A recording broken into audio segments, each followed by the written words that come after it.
bakka sirbaara geeffadhuuba. Tamam. Feetu jinni heerumuu mirga keetii feetu isni heerumuu mirga keetii feetu abbaa feetitti heerumsu namoonni wanni nama gartuu hin jiru beekte garuu immoo akka fayyatti uumamni keessumarraa haadha abbaa keetii wal barraa haadha abbaa keetii wal barraa uumamni keenyumarraa hundaa hundeeteetii wal barraa. Hundaa hundeeteetii wal barraa himime beektee.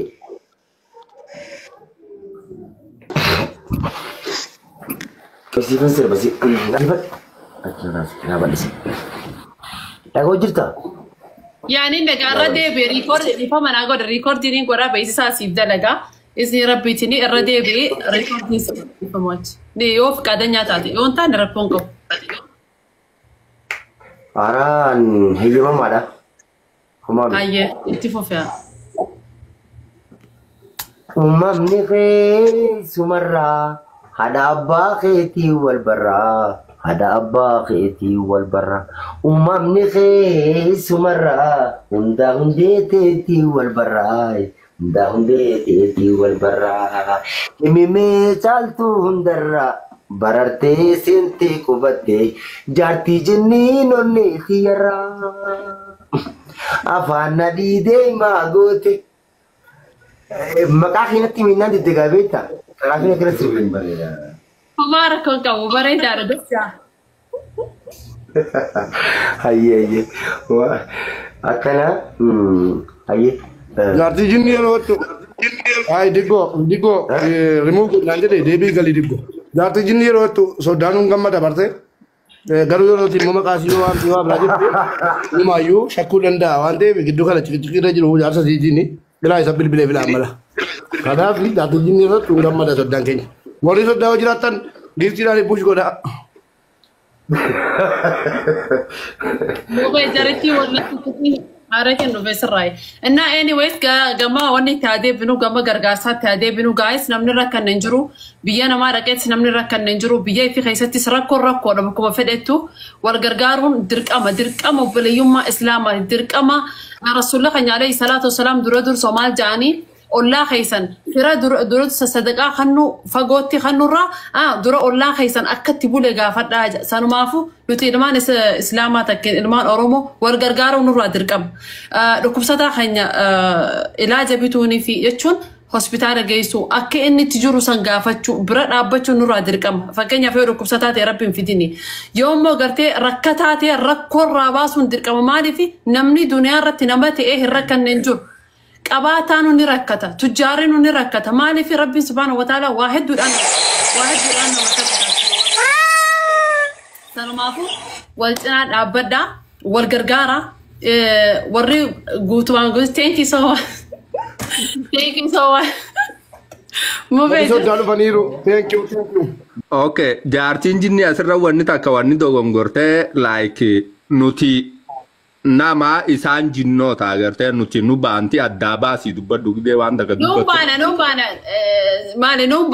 no baana mali ati dhisi ati gara biraan seenirre maal taate no like nutiin baana nuti wal gargaaru nurra dirqama agartee isin waan gama jinnoota keessa jirtuuf waa'ee keenya irratti himu dirti saniifu waa'ee keenyaan haasa'u jira waa'ee insiitiin haasa'u jinni miti amma mana mubee keessatti waa'ee insiiti haasa'amu waa'ee gargaarsaati kan haasa'u jiru dhifama wajjin so akkana warra zari jirtammee shaashaaja qarshii takka maantaan ilillii takka abaaboo takka dafa ol daddarba itti aansaatii sheer koppilinkii godha maallaqaan illee yoo kata'u ta'e poost godhu jiran akkaawuntiidha dafaatii gargaarsa keessan arargeen jiraatan hundi oromoon tokko yalla سسوا يا مدام قبموت صدقة خندنا والتنا لابدا يلا سسوا مه مو بيناتو جرتا أما ما نما تقولين دبرسا أستاذوني خلينا نجري خلنا ليش كنا بيك صدقين مو خبرات يكون اسمع يا جني الله رصدانو كنا كي جفتي أجايب Okay. Tati, guys, make copying if you share goda hati facing. Ayye dabareen asona fayyada ada soddon kenya sabulu gargaasi najjash gargaasa namummaati malee gargaasa rakkata odoo miskiina caccabe dhukkubsata odoon ta'in gargaarsa namoomaa sabboonummaa qabu nama lafaa ka'uu qeeroo amma lafaa kaatu waan baay'ee barurraa eeggannu kanaafuu tinnisa ta'uudhaaf obboleeyyan keenya warreen galiin fi saagaltu jechuu barbaanneeti gurbaan abdii baruuti haa caalu sagalee akka haa caalu bareedduu qaba kanaafuu oromoon nama jajabaa akkanaa kana jabeeffatu qabdii haa bira dhaabbattu jenneeti waamicha isinii goone baga waamicha dhageessanii owwaattanii dhuftanii gargaarsa namoomaa nama beekamaa qofaaf waa darbaan oliinaadha innillee nama yeroo gabaabdutti tiktok irra dhufe giiftarallee miti giiftarii gaasila harka olirraa qaba harka olii deebiftanii naaf innillee nama giiftara gurguddaasii miti kanaafuu sagalee nama da'iifaatis haa dhaggeeffamtu gargaarsa namoomaati gargaaraa isin jenna gurbaa michuu kana akkasitti namayyuu waan gandeessan bira gargaaraadha soddaa keenya jinniinis tokkoffaa ta'ee jira egaa leenca darbe isiin isaan nu darbitu gaa ubbeetii teenyaa isaa ol darbitu akkasi gaa itti fufaa isin jenna galatoomaadha shaashaa jaadha ati sirra darbi gidduudhaan kaa sirba babbareedaa sammee mee tokkorra nu kaa'in ajjaash irra kaa'e mee dafi maayikii dachaas mee sirba katti beekamtu san jee katti beekamtu san nu dhageesse fayyaade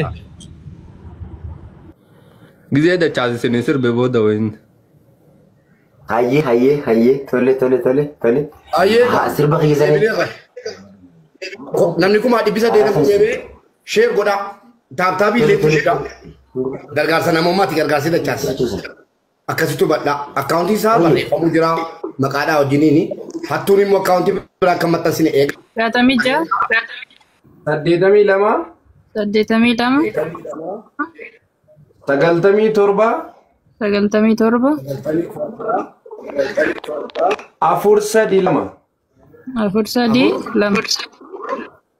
432. Erana bibi. Makan dachas Oromoo dachas. Dachas Muhammad jedhama maqaan. Maammeen maal barreesse 1662 432 sirriidha miti? Sirriidhuma. Ayyee akkaawuntii dhaggeeffadha. Namni hundi barreessinaa maammee barreessati. Maammee barreessi. Maammeenii fi Oromiyaan barreessaa namni biraan barreessinaa. Fidee mul'isee deebisuu asirra fidee. Hin danda'ama. Yoo barreessitee sirriitti barreessitee laatte hin danda'ama. Dhaggeeffadha. Maqaan dachaas. Dachaas eenyuun ni barbaachisu. Dachaas jedhaatti kennaa maqaa. Kono dachaas Muhammadii dachaas. Dachaas Muhammadii. Dachaas Muhammad. Thank you. Bobbaas sa'aatii tokkitti waan ta'eef gargaarsi keenya please Bobbaas hin deemin. Namni biraan barreessinaa Bobbaasa barreessu na adaba. Baariyaalii gadi buusa. Taaptaabii godhamaan jiru manni. Kanaaf warri dachaasiin dhuguma jaallattan yoo waan gargaartan dhabdan illee taaptaabii kooppilinkiidhaan nu gargaara. Bobbaas qoftee barreessu maaliif maqaa wajjin barreessaa dachaas Muhammad iskiriinshuu godhadha. Akkaawuntiin meerreen hin jiru. Bobbaas ati immoo daqiiqaa 3 poosti godhi.